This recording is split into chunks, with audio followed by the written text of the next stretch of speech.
আর এবার অনুব্রত মণ্ডলের কথা বলতেই হচ্ছে, কারণ আপনারা জানেন ইতিমধ্যে যে বোলপুর থানার আইসিকে তিনি কি কদর্য ভাষাতে আক্রমণ করেছেন।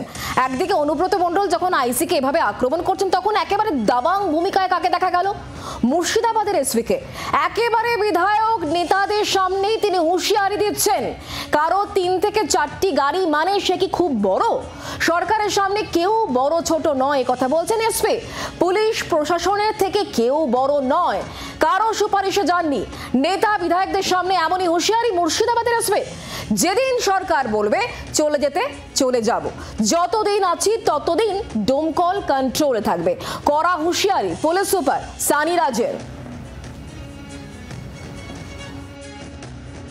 আমরা 3টা 4টা গাड़ी নিয়ে ঘুরি, তো আমার খুব বড় এই এরিয়াতে আমি খুব বড় लोग আছি।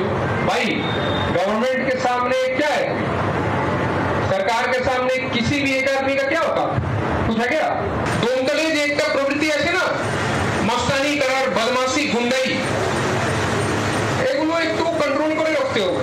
এখানে অনেক লোক এসেছে এরপর থেকে, তো বাইরে গিয়ে চায়ের দোকানে অনেক জায়গায় গল্প হবে। আজকে এসপি কে শুনেছি, এসপি বলছিল এই বলছিল, ডেফিনেটলি করবেন। আমি তো এই জন্য এসেছি কি আমার কথা শুনে আপনি 50 জায়গা বলবেন, বিকজ আমরা রেডি আছি। আমি এখানে নিজের কোনো রেকমেন্ডেশন লাগিয়ে এখানে আসেনি। যেদিন সরকার বলবে আপনি যান, আমি চলে যাব। মুর্শিদাবাদের এসপির বক্তব্য শুনলেন। আর এই বক্তব্যের পরিপ্রেক্ষিতে কংগ্রেস নেতা অধীর রঞ্জন চৌধুরীর বক্তব্য শোনাবো। এসপি সাহেব যেটা বলছেন সেটা তো নিরপেক্ষ পুলিশ কর্তার কথা। বাংলায় এই দৃশ্য দেখতে আমরা অভ্যস্ত নয়, তাই ভরসা হয় না, ভয়ও হয় না। ভয়ও নাই, ভরসাও নাই।